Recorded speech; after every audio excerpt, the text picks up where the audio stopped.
शुक्लाम्बरधरम् विष्णुम् शशिवर्णम् चतुर्भुजम् प्रसन्नवदनम् ध्यायेत् सर्वविघ्नोपशान्तये व्यासम् वसिष्ठनप्तारम् शक्तेः पौत्रमकल्मषम् पराशरात्मजम् वन्दे शुकतातम् तपोनिधिम् व्यासाय विष्णुरूपाय व्यासरूपाय विष्णवे नमो वै ब्रह्मनिधये वासिष्ठाय नमो नमः अविकाराय शुद्धाय नित्याय परमात्मने सदैकरूपरूपाय विष्णवे सर्वजिष्णवे यस्य स्मरणमात्रेण जन्म संसारबन्धनात् विमुच्यते नमस्तस्मै विष्णवे प्रभविष्णवे ॐ नमो विष्णवे प्रभविष्णवे। श्रीवैशम्पायन उवाच श्रुत्वा धर्मानशेषेण पावनानि च सर्वशः युधिष्ठिरः शान्तनवम् पुनरेवाभ्यभाषत। युधिष्ठिर उवाच किमेकम् दैवतम् लोके किम् वाप्येकम् परायणम् स्तुवन्तः कङ्कमर्चन्तः प्राप्नुयुर्मानवा शुभम् को धर्मः सर्वधर्माणाम् भवतः परमो मतः किम् जपन्मुच्यते जन्तुर्जन्म संसारबन्धनात्। श्रीभीष्म उवाच जगत्प्रभुम् देवदेवमनन्तम् पुरुषोत्तमम् स्तुवन्नाम सहस्रेण पुरुषः सततोत्थितः तमेव चार्चयन्नित्यम् भक्त्या पुरुषमव्ययम् ध्यायन् स्तुवन् नमस्यम् च यजमानस्तमेव च अनादिनिधनम् विष्णुम् सर्वलोकमहेश्वरम् लोकाध्यक्षम् स्तुवन्नित्यम् सर्वदुःखातिगो भवेत् ब्रह्मण्यम् सर्वधर्मज्ञम् लोकानाम् कीर्तिवर्धनम् लोकनाथम् महद्भूतम् सर्वभूतभवोद्भवम् एष मे सर्वधर्माणाम् धर्मोऽधिकतमो मतः यद्भक्त्या पुण्डरीकाक्षम् स्तवैरच्चेन्नरः सदा परमम् यो महत्तेजः परमम् यो महत्तपः परमम् यो महद्ब्रह्म परमम् यः परायणम् पवित्राणाम् पवित्रम् यो मङ्गलानाम् च मङ्गलम् दैवतम् देवतानाम् च भूतानाम् यो व्ययः यतः सर्वाणि भूतानि भवन्त्यादियुगागमे यस्मिंश्च प्रलयम् यान्ति पुनरेव युगक्षये तस्य लोकप्रधानस्य जगन्नाथस्य भूपते विष्णोर्नाम सहस्रम् मे शृणु पापभयापहम्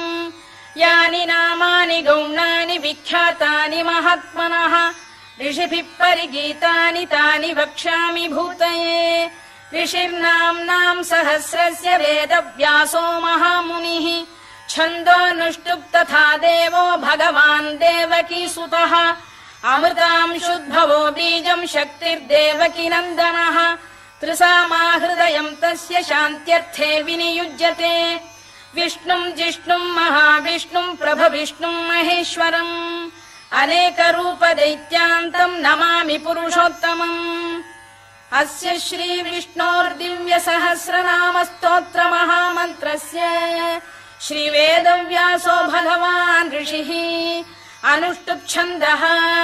श्रीमहाविष्णुः परमात्मा श्रीमन्नारायणो देवता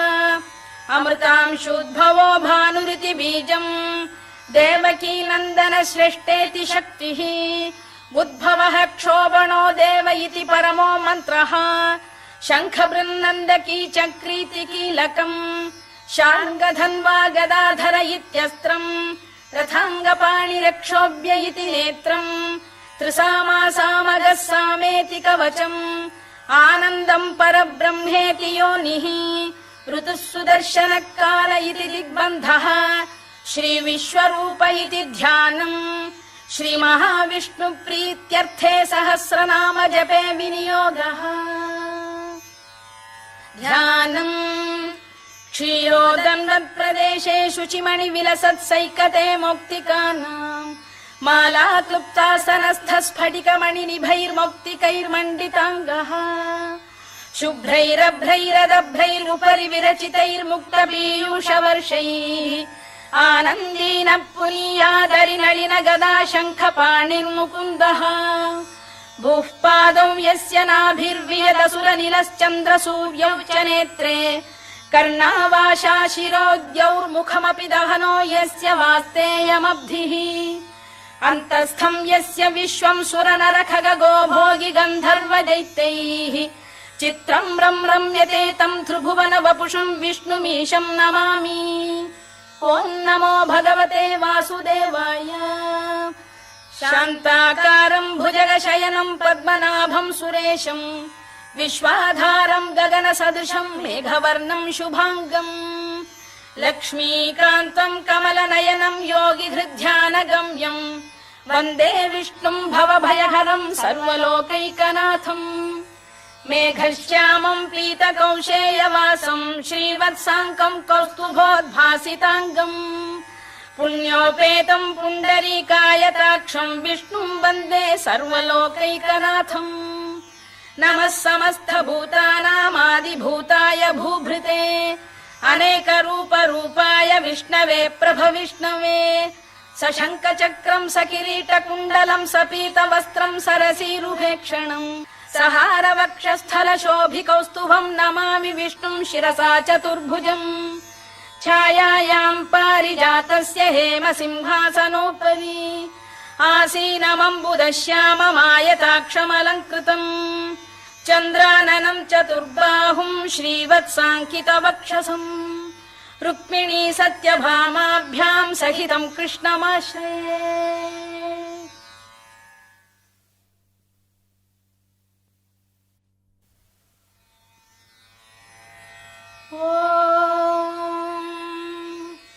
विश्वं विष्णुर्वषत्कारो भूतभव्य भवत्प्रभुः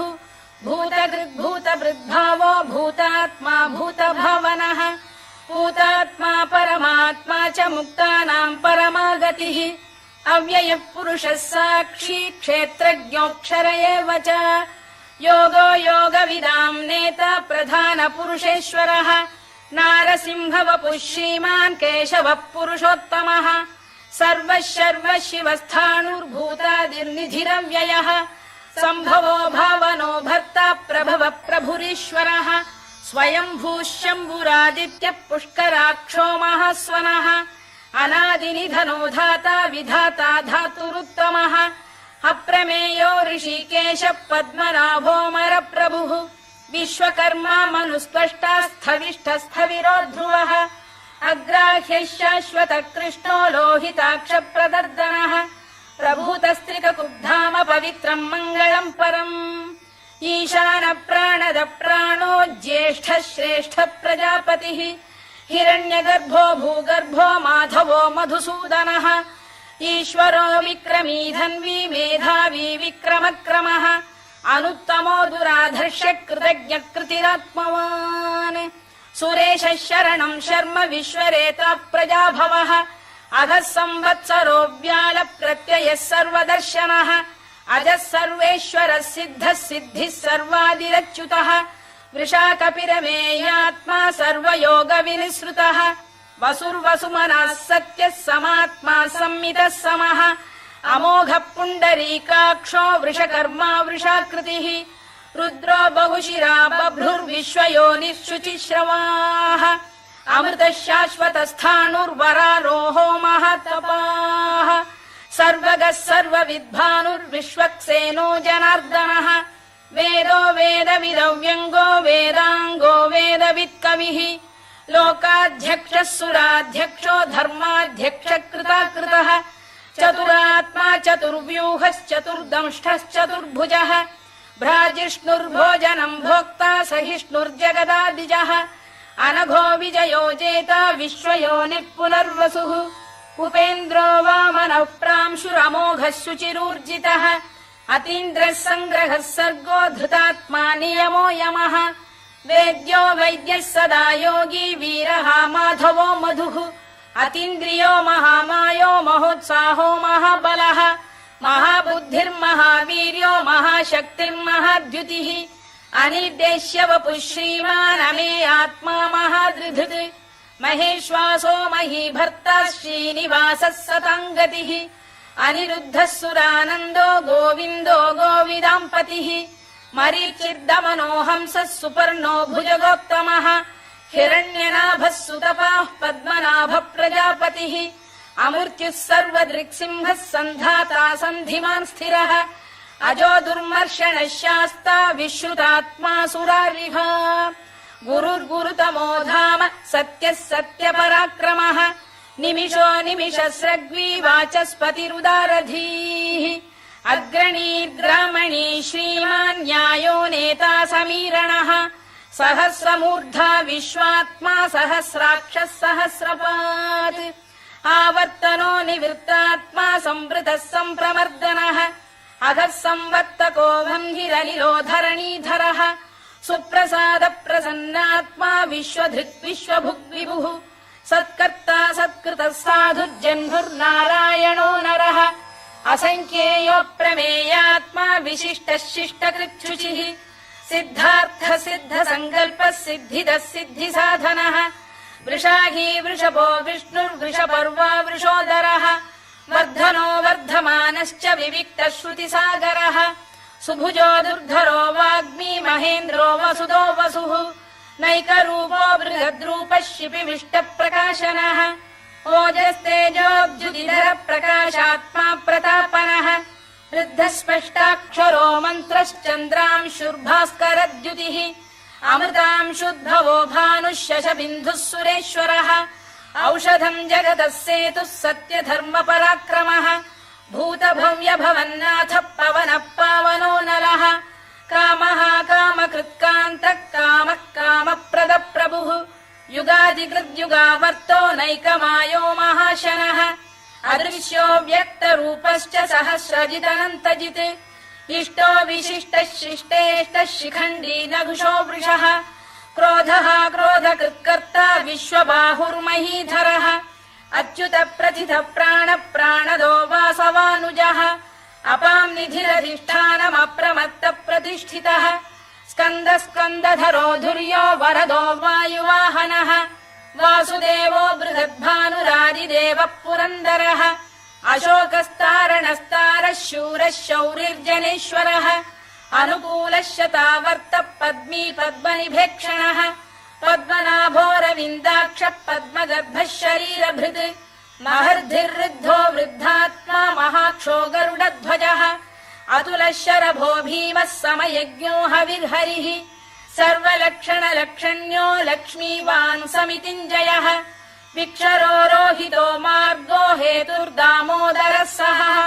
महीधरो महाभागो वेगवानमिताशनः उद्भवः क्षोभणो देवः श्रीगर्भः परमेश्वरः करणम् कारणम् कर्ता विकर्ता गहनो गुहः व्यवसायो व्यवस्थानः संस्थानस्थानदो ध्रुवः परधिः परमस्पष्टस्तुष्टः पुष्टः शुभेक्षणः रामो विरामो विरतो मार्गो नेयो नयोनयः वीरः शक्तिमताम् श्रेष्ठो धर्मो धर्मविदुत्तमः वैकुण्ठः पुरुष प्राण प्राणद प्रणव पृतुः हिरण्यगर्भः शत्रुघ्नो व्याप्तो वायुरधोक्षजः ऋतुः सुदर्शनकारः परमेष्ठी परिग्रहः उग्रः संवत्सरो दक्षो विश्रामो विश्वदक्षिणः विस्तारस्थावरस्थाणुः प्रमाणम् बीजमव्ययम् अर्थोऽनर्थो महाकोशो महाभोगो महाधनः अनिर्विण्णस्थविष्ठो भूर्धर्मयूपो महामखः नक्षत्रनेमिर्नक्षत्री क्षमः क्षामः समीहनः यज्ञयुज्यो महेद्यश्च क्रतुः सत्रम् सताम् गतिः सर्वदर्शी विमुक्तात्मा सर्वज्ञो ज्ञानमुत्तमम् सुव्रतः सुमुखः सूक्ष्मः सुघोषः सुखरः सुहृद् मनोहरो जितक्रोधो वीरबाहुर्विदारणः स्वापनः स्ववशो व्यापी नैकात्मा नैककर्मकृत् वत्सरो वत्सलो वत्सी रत्नगर्भो धनेश्वरः धर्मकृद्धर्मकृद्धर्मी सदसक्षरमक्षरम् अभिज्ञाता सहस्रांशुर्विधाता कृतलक्षणः दभस्तिनेमिः सत्तस्तः सिंहो भूतमहेश्वरः आदिदेवो महादेवो देवेशो देवभृद्गुरुः उत्तरो गोपतिर्गोप्ता ज्ञानगम्यः पुरातनः शरीरभूतभृद्भोक्ता कपीन्द्रो भूरि दक्षिणः सोमपो मृतपः सोमः पुरुजित्पुरुषत्तमः विनयो जयः सत्यसन्धो दाशार्हः सात्वताम् पतिः जीवो विनयिता साक्षी मुकुन्दो मितविक्रमः अम्भोनिधिरनन्तात्मा महोदधिशयोऽन्तकः अजो महार्घः स्वाभाव्यो जिता मित्रप्रमोदनः आनन्दो नन्दनो नन्दः सत्यधर्मात्रिविक्रमः महर्षि कपिलाचार्यः कृतज्ञो मेदिनीपतिः त्रिपदस्त्रिदशाध्यक्षो महाशृङ्गकृतान्तकृत् महावराहो गोविन्दः सुषेणः कनकाङ्गनी गुह्यो गभीरो गहनो गुप्तश्चक्रगदाधरः मेधास्वाङ्गो जितः कृष्णो दृढः सङ्कर्षणोच्युतः वरुणो वारुणो वृक्षः पुष्कराक्षो महामनाः भगवान् बलहानन्दी वनमाली हलायुधः आदित्यो ज्योतिरादित्यः सहिष्णुर्गतिसत्तमः सुधन्वाखण्ड परशुर्दारुणो द्रविणप्रदः दिवस्पृक् सर्वदृक्व्यासो वाचस्पतिरयो निजः त्रिसामासामगः साम निर्वाणम् भेषजम् भिषज सन्न्यासकृच्छमः शान्तो निष्ठा शान्तिपरायणम् शुभाङ्गः शान्तिदः स्रष्टा कुमुदः कुवलेशयः गोहितो गोपतिर्गोप्ता वृषभाक्षो वृषप्रियः अनिवर्ती निवृत्तात्मा संक्षेप्ताक्षेमकृत् शिवः श्रीवत्सवक्षः श्रीवासः श्रीपतिः श्रीमताम्बरः श्रीधः श्रीशः श्रीनिवासः श्रीनिधिः श्रीविभावनः श्रीधर श्रीकर श्रेयः श्रीमान् लोकत्रयाश्रयः स्वक्षः स्वङ्गः शतानन्दो नन्दिर्ज्योतिर्गणेश्वरः विजितात्मा विधेयात्मा सत्कीर्तिश्छिन्न संशयः उदीर्णः सर्वतश्चक्षुरनीशः शाश्वतः स्थिरः भूषयो भूषणो भूतिर्विशोकः शोकनाशनः अर्चिष्मानर्चितः कुम्भो विशुद्धात्मा विशोधनः अनिरुद्धो प्रतिरथ प्रद्युम्नो मितविक्रमः कालनेमिनिः वीरः शौरिः शूरजनेश्वरः त्रिलोकात्मा त्रिलोकेशः केशवः केशिः हरिः कामदेवः कामपालः कामी कान्तकृतागमः अनिर्देश्य वपुर्विष्णुर्वीरोऽनन्तो धनञ्जयः ब्रह्मण्यो ब्रह्मकृद्ब्रह्मा ब्रह्म ब्रह्मविवर्धनः ब्रह्मविब्राह्मणो ब्रह्मी ब्रह्मज्ञो ब्राह्मणप्रियः महाक्रमो महाकर्मा महातेजा महोरगः महाक्रतुर्महायज्वा महायज्ञो महाहविः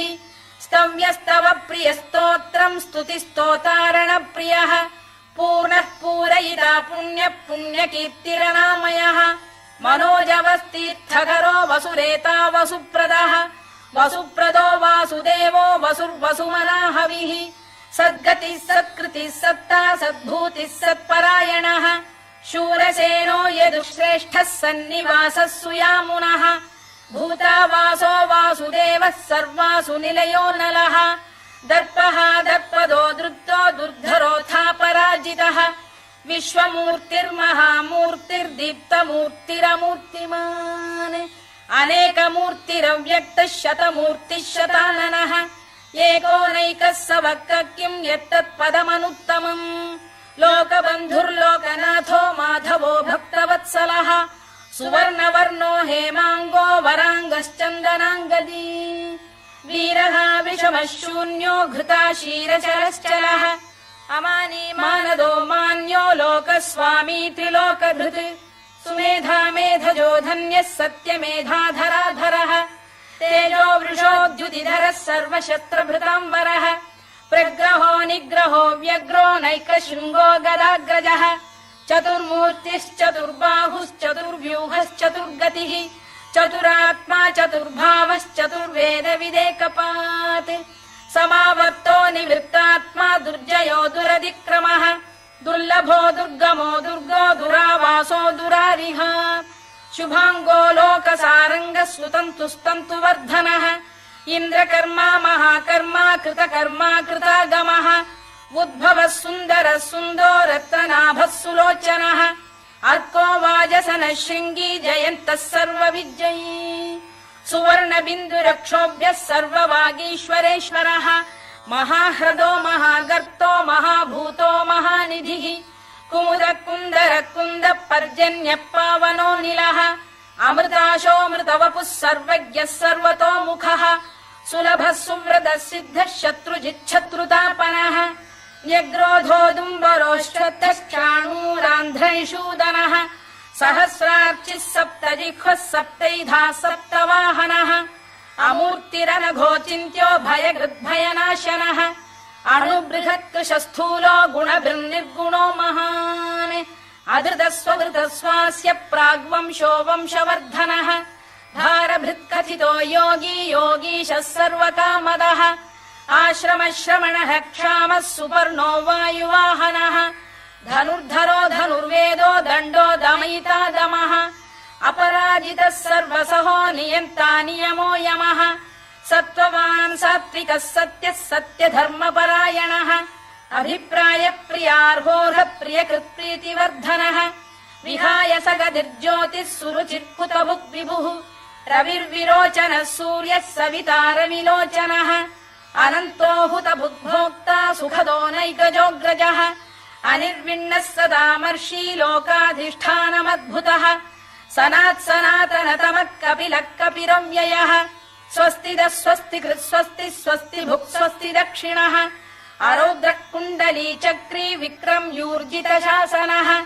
शब्दातिकः शब्दसः शिशिरः शर्वरीकरः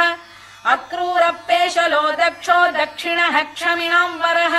विद्वत्तमो वीतभयः पुण्यश्रवणकीर्तनः उत्तारणो दुष्कृतिः पुण्यो दुःस्वप्ननाशनः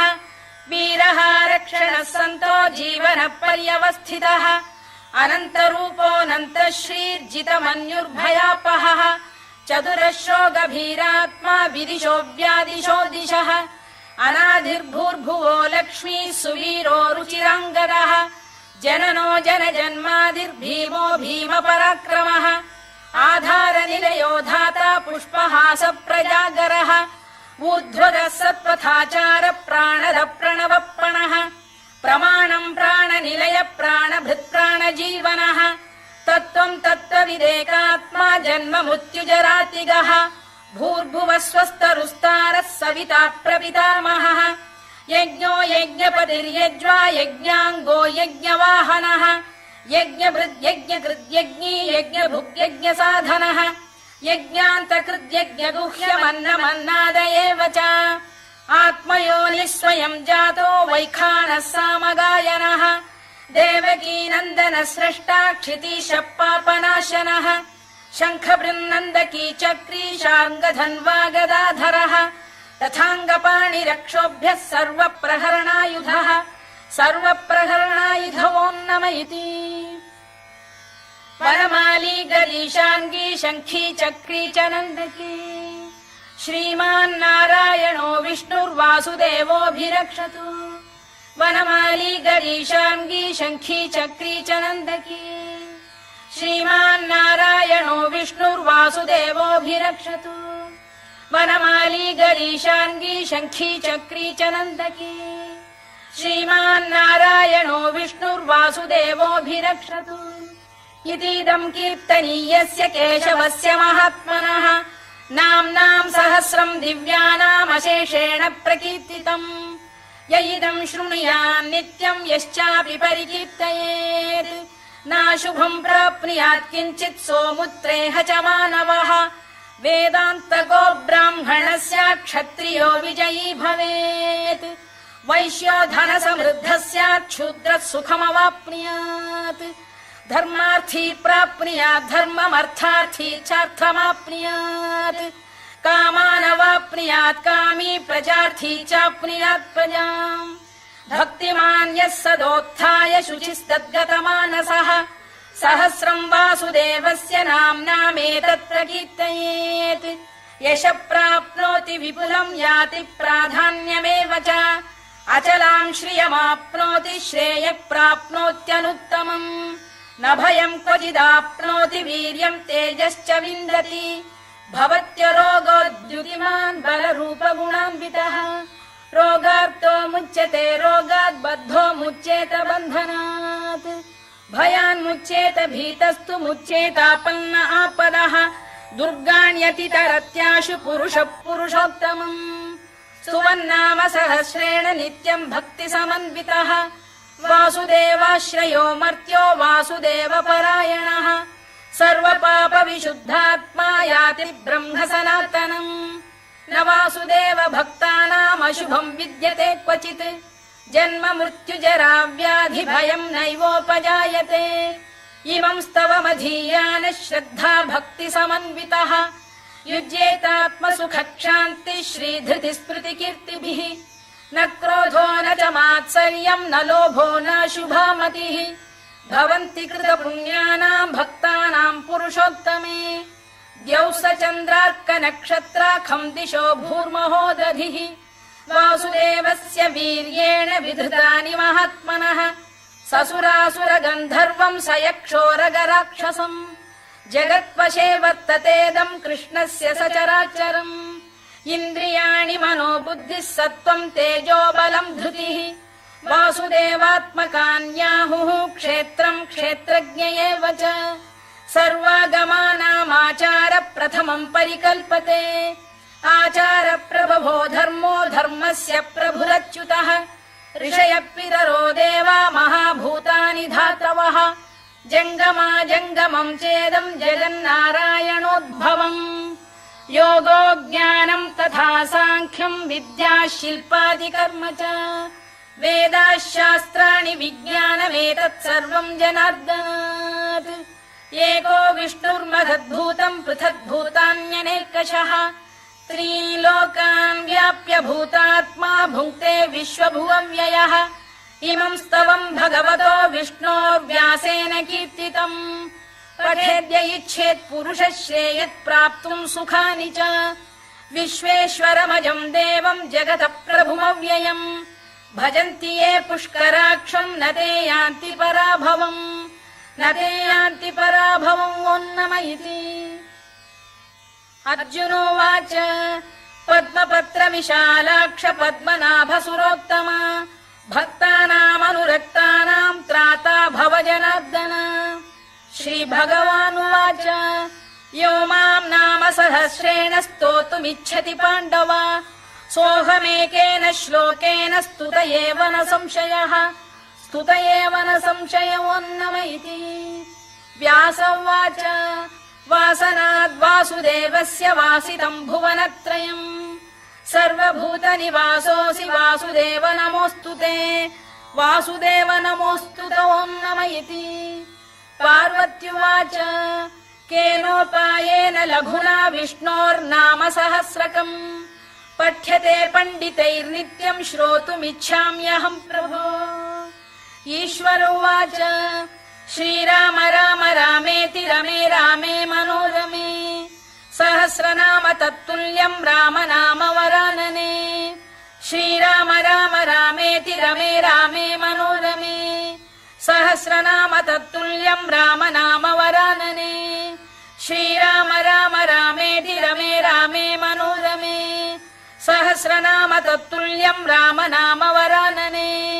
राम नाम वरानन ओन्नम इति ब्रह्मोवाच नमोऽस्त्वनन्ताय सहस्रमूर्तये सहस्रपादाक्षि शिरोरुबाहवे सहस्रनाम्ने पुरुषाय शाश्वते सहस्रकोटियुगधारिणे नमः सहस्रकोटियुगधारिणे नम ओन्नम इति सञ्जय उवाच यत्र योगेश्वर कृष्णो यत्र पार्थो धनुर्धरः तत्र श्रीविजयो भूतिर्ध्रुवानीतिर्मतिर्मम श्रीभगवानुवाच अनन्याश्चिन्तयन्तो मां ये जनाः पर्युपासते तेषाम् नित्याभियुक्तानां योगक्षेमम् वहाम्यहम् परित्राणाय साधूनां विनाशाय च दुष्कृताम् धर्म संस्थापनार्थाय सम्भवामि युगे युगे आर्ता विषण्णाः शिथिलाश्च भीता घोरेषु च व्याधिषु वर्तमानाः संकीर्त्य नारायण शब्दमात्रम् विमुक्त दुःखाः सुखिनो भवन्तु कायेन वाचा मनसेन्द्रियैर्वा बुद्ध्यात्मना वा प्रकृते स्वभावात् करोमि यद्यत् सकलम् परस्मै नारायणायेति समर्पयामि।